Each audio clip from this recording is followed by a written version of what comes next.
everybody, CryptoStrang here. This morning just going to give a brief update on Cardano following the summit, the latest news with Cardano. Obviously the price didn't pump as much as I expected. We obviously had the Chinese fudge, we say it. We only reached a high of $2.37 in the last week, obviously nowhere near the $3.10 all-time high. I'm still very bullish on Cardano for the rest of the year as it keeps developing. It's obviously a wonderful project, still ranked number 3, market cap nearly 73 billion, so still doing absolutely fantastic.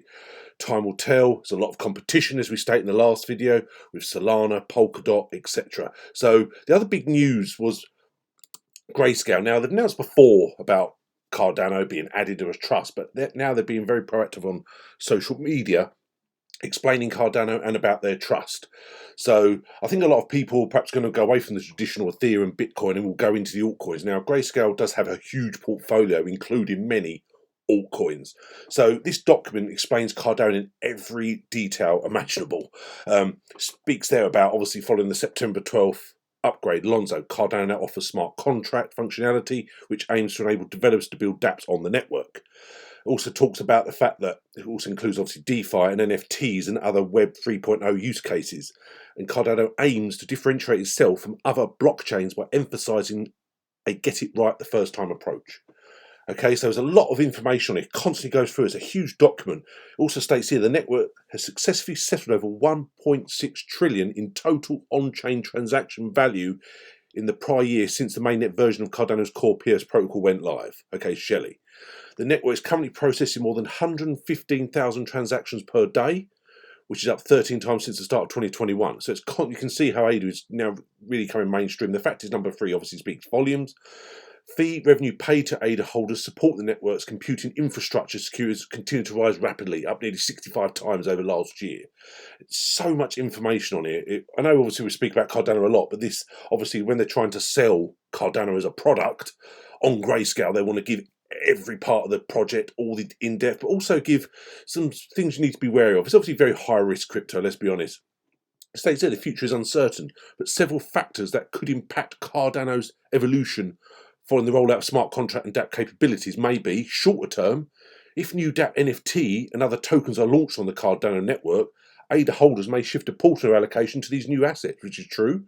It really opens your mind up a bit more, and this is what Grayscale obviously have to do. They have to be completely transparent for people, give them the money to invest, and they have to give them all the risks. Shorter to medium term, if dApps and other new use cases attract new users, drive increased network usage and improve Cardano metrics, these factors may support a fundamental value rotation into ADA by existing and outside investors.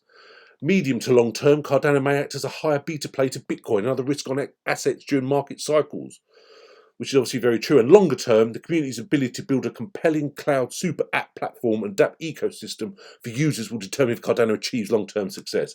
I believe with their roadmap, with the team behind it, worldwide, huge team, as I've said many times before, I believe Cardano will be around for decades. It's going to be absolutely huge. It's such an exciting future. It's unbelievable. It was nice to see that Grayscale really sort of producing this document literally last week, and now they're really proactive in showing people what Cardano is.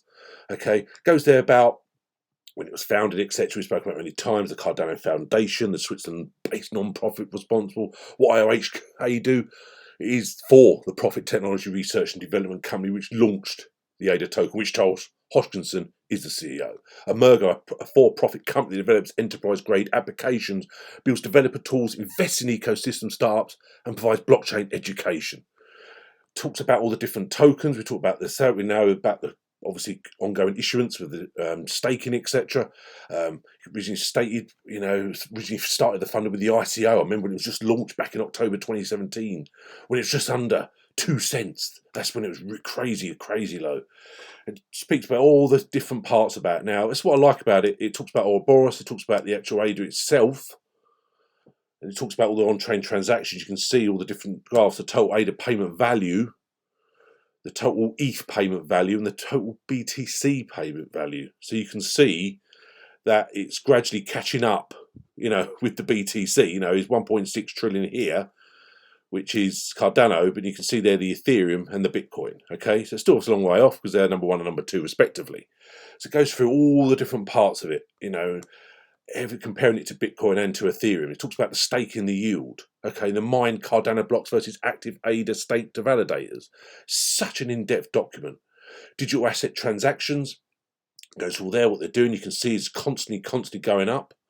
Again, it talks about smart contracts and dApps, but also here the Cardano application ecosystem, the liquidity, all the companies with Cardano, the IDO platform, Oracle. You can see there it's got a lot of the NFTs really getting into Cardano, and I'm sure as NFTs continuously develop, many more will build on the Cardano network. Okay, many. Look at the payment side. We talked about sales before, we talked about Coty before. You know, huge, large active user base. So I think the document really does emphasize the fact what Cardano is building and what it is for longevity. Okay, so it's a really good document. I'll put the link below. Now, the Grayscale itself, we've spoken about it many times before, it's a huge company now, 35.4 billion assets under management. You know, the trading 12 months up nearly 400%. You know, you can, since inception, you see there 36,390%. Okay, and it's obviously a lot. And you've got here the investment products. You've got the single asset. Talks about all the different ones there. You can see you've got, as well as Cardano, you can have a basic attention token. Obviously, Bitcoin Cash, Chainlink, Decentraland, Ethereum Classic. Surprised they do that, but anyway, that's them. Filecoin, Horizon, Litecoin, LivePeer, Stellar Lumens, and Zcash. Now you've got your diversified, which is your DeFi fund, and your large digital capped fund. You've got your investor deck. It's all different things about learn about digital currency toolkit, the basics, featured thinking, reports and insights, webinars. So it's constant information. Now, when you go on the products archive, this is the bit that's really interesting. All the products you can see there, what's happening over the last 1 month, 3 months, 12 months of all the different crypto projects that we spoke about. Now, who knows if we're going into a bear market? You know, beginning of 2022, who knows? Will we go into one like I did before? I spoke many times, no one knows. I'm sure it won't be as savage as 2018, but we do have market cycles, so time will tell. But as you can see now, soon, now they're sort of proactive with Cardano, this will be on here soon as well, and we can see how it develops over 1, 3 month and 12 months. But for me, Cardano's always been long term. Yeah, I've set some price target, I'll take some profits, but I'll always have some Cardano for longevity for 5 to 10 years. But you know, it's entirely up to your own strategy. It's never financial advice on here, as you know. It's entirely up to you. Now, other big news this week was EGLD, Elrond, to become one of the first cross-chain assets to collateralize stablecoins issued on Cardano via the Cardano Stablecoin Hub. Okay, so we've got here, this is actually on elrond.com itself. It states there, we're excited to announce we've started a long-term collaboration with Ardana, the stablecoin hub on the Cardano blockchain. Ardana is building a DeFi infrastructure for the Cardano blockchain that will enable issuance of the crypto-backed DUSD stablecoin and decentralized trading on the DanaSwap DEX AMM platform. Our collaboration seeks to make EGLD one of the first non-native assets on Cardano that can be used as collateral for DUSD minting. That's really big news. It's great to see this partnership developing, because I've always spoke very fondly of Elrond. Even when I remember speaking, it was just inside, I think it was about just inside the top 200, I believe. Excellent node project. You know, it was just like Elrond. They remodeled it and become EGLD, less token coins out there. So Elrond constantly developing, had a fantastic last 18 months, huge, you know. But also talk about Grayscale. News article this week also had Solana and Uniswap to digital large cap fundo. So it's not just adding Cardano, it's adding huge focus on these altcoins. You know, it seems to be, I see somewhere that they've actually sold a bit of their portfolio of Bitcoin as they go into many altcoins, because I think people will see that these altcoins, which have a genuine use case, are for longevity. You know, obviously Bitcoin will always be around, but it's the first generation, and sooner or later people see the use case of these third generation and perhaps rather invest in them, and that's why they've been proactive, I believe.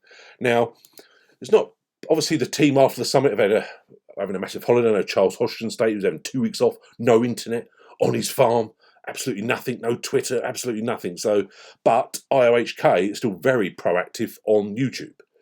It's got there building virtual worlds for the IO Summit. They spoke about how they did that, how they created the Cardano Summit and how it worked, but also still talking about the Cardano itself, Hydra, a new era for scalability in Cardano. Speaks there about the importance of education for blockchain, also an update about the whole Cardano Foundation. That was only a day ago, but also really good video here was taking a deep dive into the world of NFTs with Cardano. So they've literally done like 5 videos in the last 24 hours. You know, it's absolutely incredible, you know. So I think that was probably the best video about the NFTs, because I say, as they keep developing, if Cardano weren't proactive and look out for NFT new token projects. Building on there, again, it's great for the Cardano ecosystem. So when you go on Cardano.org, they give the latest news, but I think, even though IOHK are very good on YouTube and very proactive, I think quite a lot of the team are having a bit of a break. It's obviously been a mad year, crazy year, and their last update was the 28th of September. I go on this site every week. The last one I say was over a week ago now, was last news articles about Coty to issue the EGLD stablecoin on Cardano. So I'll keep following Cardano news. Just think, after the summit, still very, very hopeful what Cardano will bring over the next 6 months, year, 5 years. So it's still a wonderful project. So much going on within their ecosystem. So as usual, anyone want to help with anything related to crypto, email me, info@cryptostrang.com. All my social media links below. Help any way I can. Have a great day. Have a wonderful time with Cardano. Take your profits while we're in this bull run. I certainly am. I think we're entering a real bullish phase over the next sort of month, 2 months or so, but I will be taking profits because who knows if and when we get this bear market. Anyway, have a great day. Cheers now. Bye.